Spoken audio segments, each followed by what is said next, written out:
अस्सलाम वालेकुम, नमस्ते डियर स्टूडेंट। आज हम पढ़ेंगे फर्स्ट ईयर फिजिक्स है, इनके जो न्यूमेरिकल है 1, 3 और 8 है, प्लस में इनके जो एमसीक्यूज है एमसीक्यूज को सॉल्व करेंगे। तो बने रहिए लेक्चर के एंड तक। अभी तक आपने थिंक इनसाइड गैलेक्सी है इनको सब्सक्राइब नहीं किया है तो सब्सक्राइब कीजिए। तो हम यहाँ पे पहले जो है यहाँ पे न्यूमेरिकल है, न्यूमेरिकल नंबर फर्स्ट है, फर्स्ट को यहाँ पे हम सॉल्व करते हैं। न्यूमेरिकल नंबर फर्स्ट है, फर्स्ट को यहाँ पे हम सॉल्व करते हैं। यहाँ पे हमें कहा गया है कि व्हाट इज़ द परसेंटेज जो अनसर्टेनिटी है, परसेंटेज अनसर्टेनिटी क्या हमें मिलेगी, जबकि हमारे पास जो है मेजरमेंट जो मिली हुई है वो 3.67 प्लस माइनस 0.2 है मीटर है। सबसे पहले हम यहाँ पे डाटा बनाते हैं। डेल एल है, इनकी वैल्यू लिखेंगे 0.2 मीटर, लेंथ लिखेंगे 3.6 मीटर, परसेंटेज अनसर्टेनिटी फाइंड करनी है।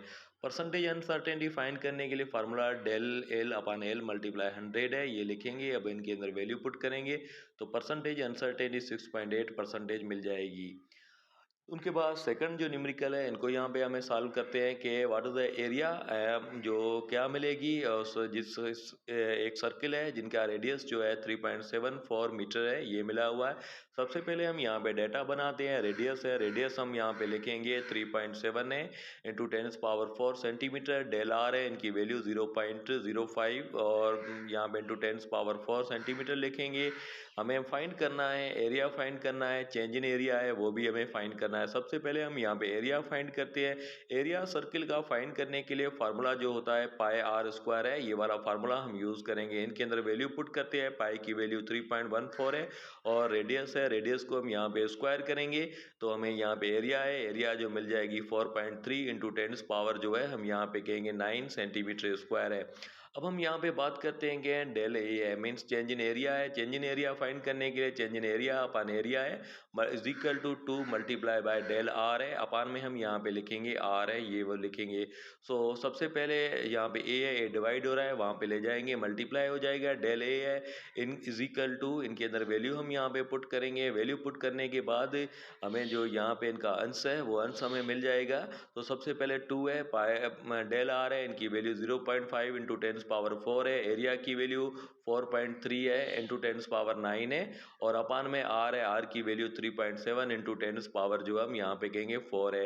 अब हम इनको सिंप्लीफाई करेंगे, कैलकुलेट करेंगे तो एरिया है, एरिया हमें मिल जाएगी वो हम कहेंगे 0.11 है 4 और इंटू 10 जो है हम यहाँ पे कहेंगे 9 है, ये हमें एरिया है, एरिया हमें मिल जाएगी। चेंज इन एरिया है वो हमें मिल जाएगी। अच्छा, ये चेंज इन एरिया हमें मिली है, एरिया जो वहाँ पे वो हमें मिली है, तो अब हम यहाँ पे लिखेंगे 4.3 और प्लस माइनस है 0.114 है इंटू 10⁻⁹ है। अब यहाँ पे लिखेंगे ये जो हमें अंश है वो हमें अंश है वो मिल जाएगा। तो ये जो न्यूमेरिकल नंबर 2 था, 2 के बाद जो यहाँ पे हम 8 जो न्यूमेरिकल है उनको हम यहाँ पे सॉल्व करते हैं। तो यहाँ पे हमें कहा गया है वॉच फैक्ट्री जो है क्लेम्स दैट, एक वॉच फैक्ट्री जो है वो यहाँ पे क्लेम कर रही है। तो टाइम जो मिला हुआ है 10 सेकंड है, एक साल के अंदर हम हमें वैल्यू जो है उनका परसेंटेज अनसर्टेनिटी वो फाइंड करनी है। तो सबसे पहले हम यहाँ पे डाटा बनाते हैं। टाइम जो है डेल टी है, इनकी वैल्यू 10 सेकंड है, एक साल है, एक साल के अंदर हमें पता है 365 डेज आते हैं। हर डे के अंदर 24 आवर्स आते हैं, हर आवर के अंदर जो 60 मिनट आते हैं और हर मिनट के अंदर जो है 60 सेकंड जो आते हैं। इन सबको हम मल्टीप्लाई करेंगे तो हमें अंश जो मिलेगा वो हम कहेंगे 3 है 5 है और उनके बाद यहाँ पे 7 6 है 00 है। यहाँ पे ये कहेंगे एक साल है, 1 ईयर के अंदर इतने जो सेकंड आते हैं। अब हम यहाँ पे परसेंटेज अनसर्टेनिटी फाइंड करते हैं। परसेंटेज अनसर्टेनिटी फाइंड करने के लिए फार्मूला जो हम यूज़ करेंगे डेल टी अपन टी मल्टीप्लाई जो करेंगे 100 है इनके साथ, तो हमें यहाँ पे परसेंटेज अनसर्टेनिटी है वो हमें मिल जाएगी। अब हम यहाँ पे क्या करेंगे, जो फार्मूला है अभी यहाँ पे हमने फार्मूला जो लिखा था डेल टी है अपन टी है और मल्टीप्लाई 100 है। इनके अंदर हम यहाँ पे क्या करेंगे कि वैल्यू है, वैल्यू जो है वो हम पुट करेंगे। वैल्यू पुट करेंगे तो यहाँ पे हमें जो अंश है वो अंश हमें मिल जाएगा, वो हम यहाँ पे कहेंगे 3.16 इंटू 10⁵ परसेंटेज। एमसीक्यूज है, एमसीक्यूज को यहाँ पे सॉल्व करते हैं। फर्स्ट एमसीक्यूज जो मिला हुआ है the respective number of the significant figure for the number जो मिला हुआ है 23.0 और 23 है और 0.0003 है और थर्ड जो मिला हुआ है 2.1 इंटू 10 जो है -3 है। ऑप्शन मिला हुआ है 512, बी ऑप्शन है 515, सी ऑप्शन है 552 और डी ऑप्शन है 544 है। अब हम यहाँ पे देखेंगे कि ये जो तीन वैल्यू है, तीन वैल्यू हम यहाँ पे ये लिखते हैं।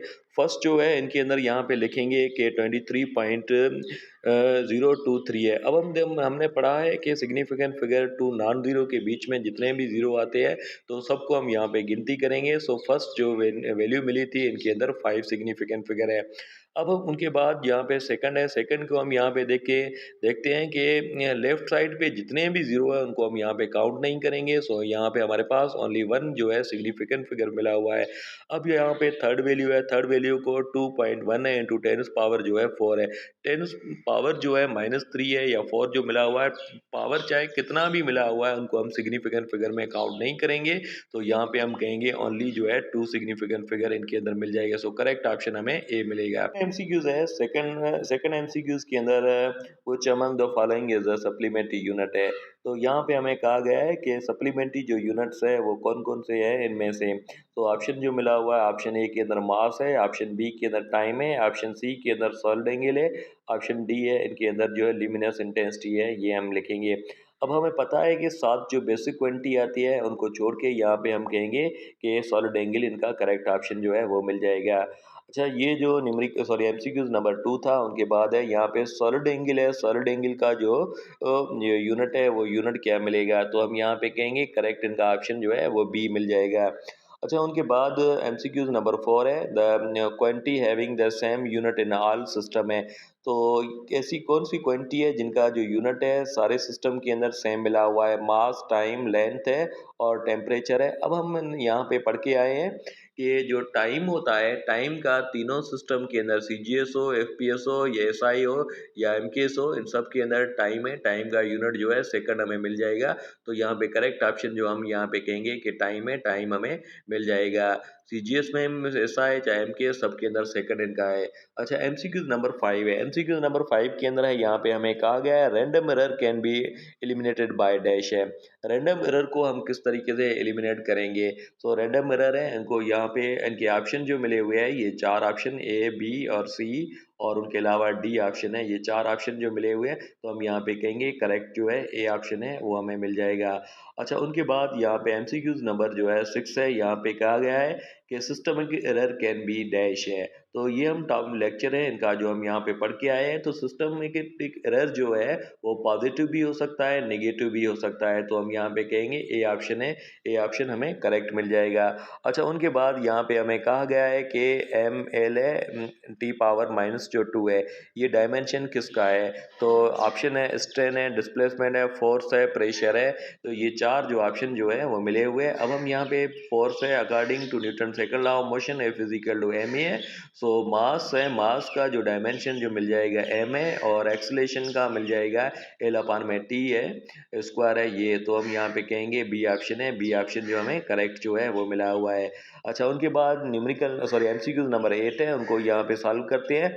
Which of the following pair has the same dimension है। तो कौन से यहाँ पे पेयर है जिनका जो डायमेंशन है वो सेम मिल जाएगा। तो हम यहाँ पे कहेंगे इम्पल्स और जो है मोमेंटम है। इम्पल्स और मोमेंटम है, इनका जो डायमेंशन जो है वो हमें सेम मिल जाएगा। बाकी सो हम यहाँ पे कहेंगे कि बी ऑप्शन है, बी ऑप्शन जो हमें करेक्ट है वो करेक्ट मिल जाएगा। सो बी ऑप्शन है, बी ऑप्शन जो है एमसीक्यूज नंबर 8 है उनका जो हमें करेक्ट मिल जाएगा। सॉरी, यहाँ पे सी ऑप्शन है, C option moment impulse and momentum जो है ये हम कहेंगे। अच्छा, उनके बाद एमसीक्यूज नंबर जो 9 है वो हमें कहा गया है डिपेंडेंट वेरिएबल इज डैश है।